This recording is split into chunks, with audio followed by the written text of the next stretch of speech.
All right. Well, here we go. Action. Go ahead, Colonel, say something. Thank you, Major. Always a ray of sunshine. Look, folks, my thumbs.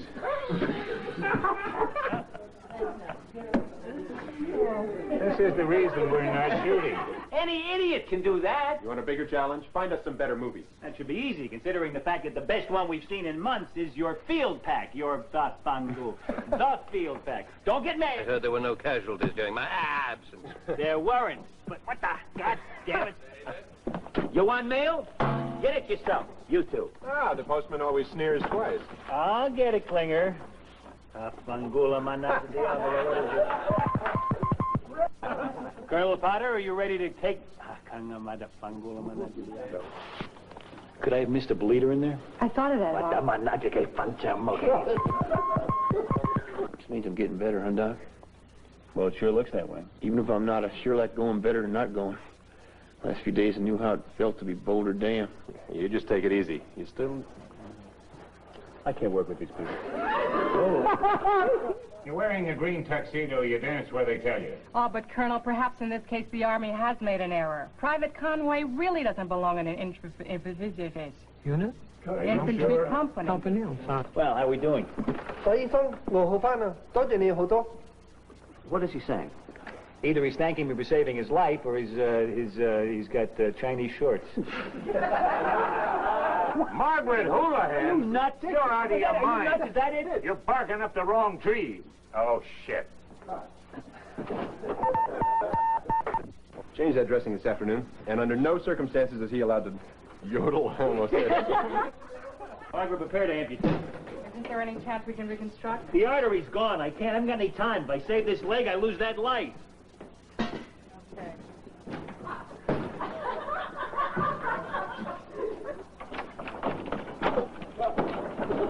Now for the last time, Klinger, shine, heaven, here, come, Klinger, just now, hold. Mr. Rosser. Oh, shit. Somebody give him a hand. No, stay where you are. My nose is coming out again. Well, all's quiet on the... Well, all's quiet on the Eastern Front. Did I come in between them grades? Oh, you might stand a chance, Charles, if Colonel Potter accepted bribes. Boob. Excuse me, Captain Britt. And don't forget, you were the one who saw Hauser and got him right into triage. And then after that, you know, you gave him that hot dog. Right, He felt a lot better after that. Yes, he Soda did. water, that was Absolutely, that helped a lot. sure. Cut. I'll bring him back a nice surprise. Sorry, Pierce. I don't know, Hawk. Might be a good idea. He could be... You fucking...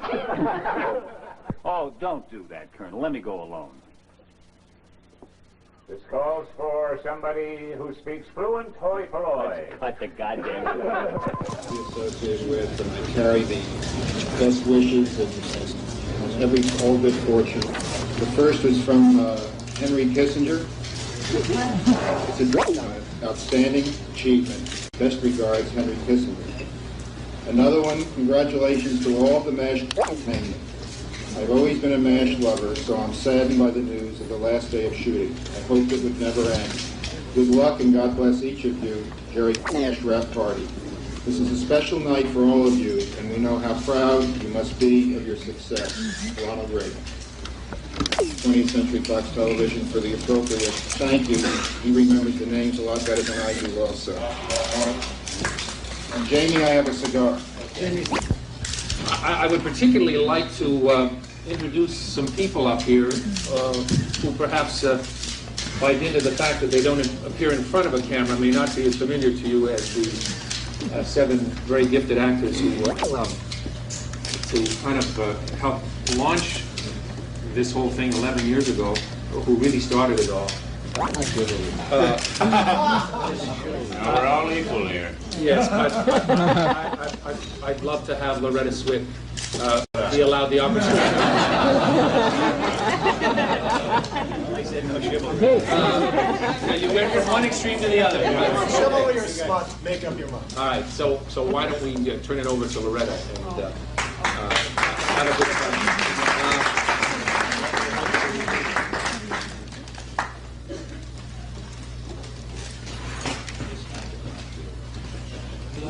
Do we all have to do that?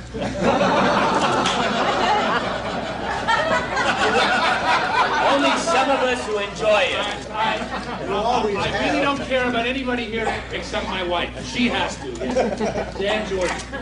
Okay. Go ahead. If there are any questions from the floor. Loretta, you have very tearful eyes now, so this has got to be a very tearful moment for you. No. It is. Very. Very. What's next? I'm not doing that. Loretta, could you recount some of the things that went through your mind during this last week of shooting, this last part of the scene?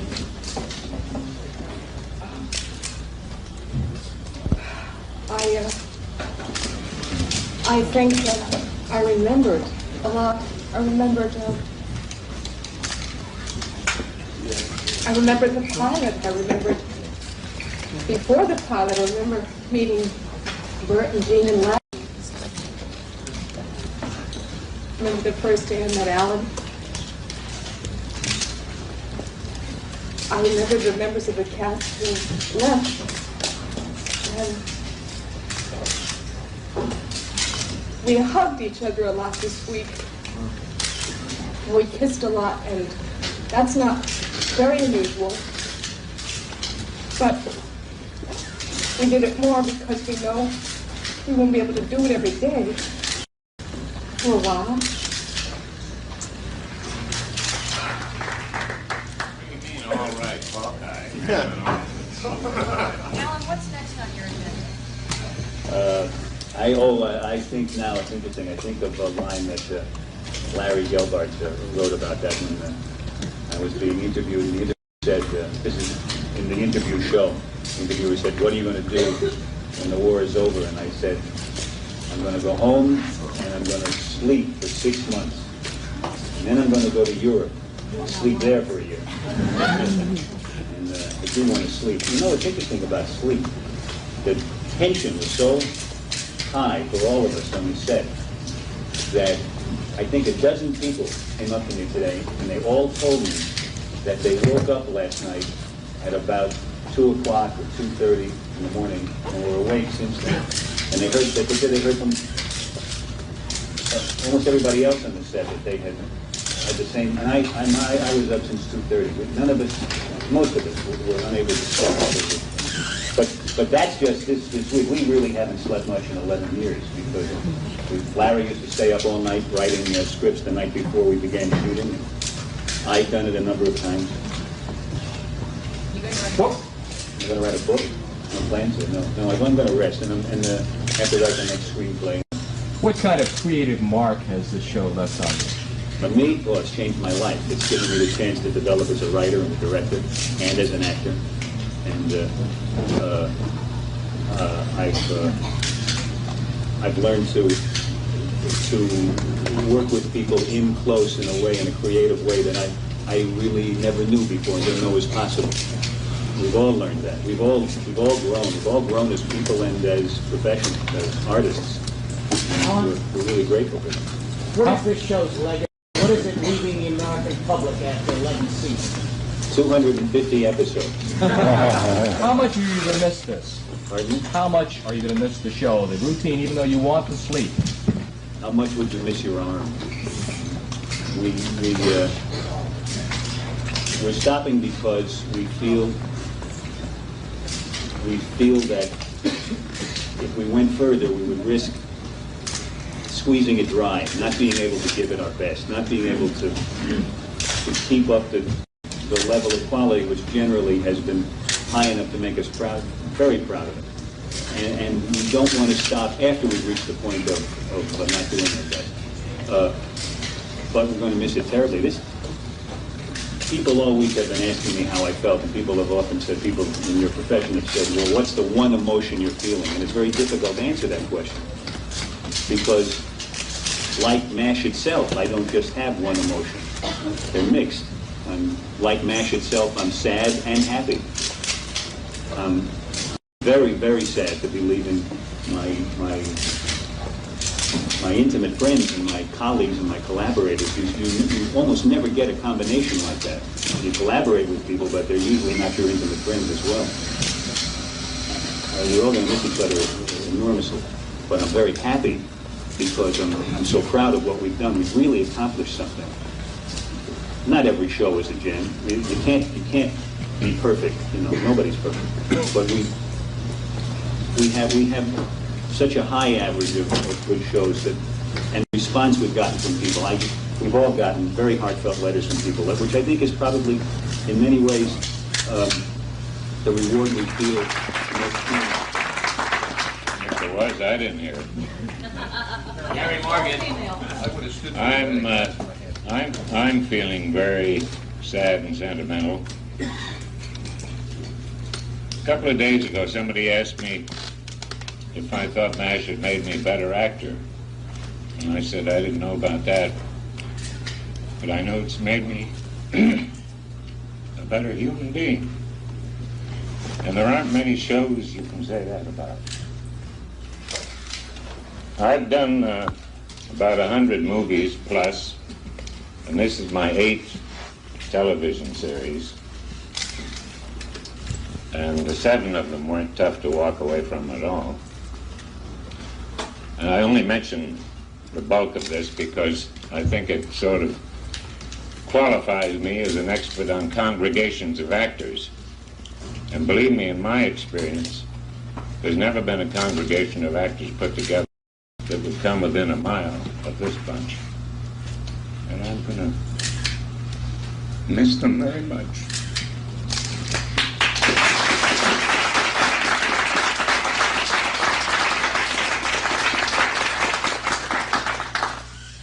Mr. Morgan, If I can answer all this. why do you feel that MASH has made you a better person? Well, I think, you know, I woke up about the same time that Alan did, 3:30. I didn't get up, and I couldn't go back to sleep. And I was trying to think, because one of the questions you're always asked is, why is MASH so successful? And I came up with that same answer finally, and I thought, my God, I really hit it. I think there's a nobility about MASH, not on a grand level, but what it attempts to do, and there's a nobility about the people who are playing these parts, and the longer we've been together, the more familiar we are with one another, the deeper we've gone, not into the characters really, but into ourselves, so that when we are playing scenes with one another, it's not 2 characters playing a scene, it's 2 characters plus the 2 people who are wearing the clothes of those characters. And I think that's why this show has such an appeal to such a wide strata, because it appeals to children. Now, they can't know that, but somehow they must sense it. Because while MASH is funny a great deal of the time, a lot of the time it isn't funny. A lot of the time it's very moving. And I think any time you're moved, no matter what the reason is, it has to stir something in you. And I think what MASH stirs in people is for the most part, the nobler parts of it.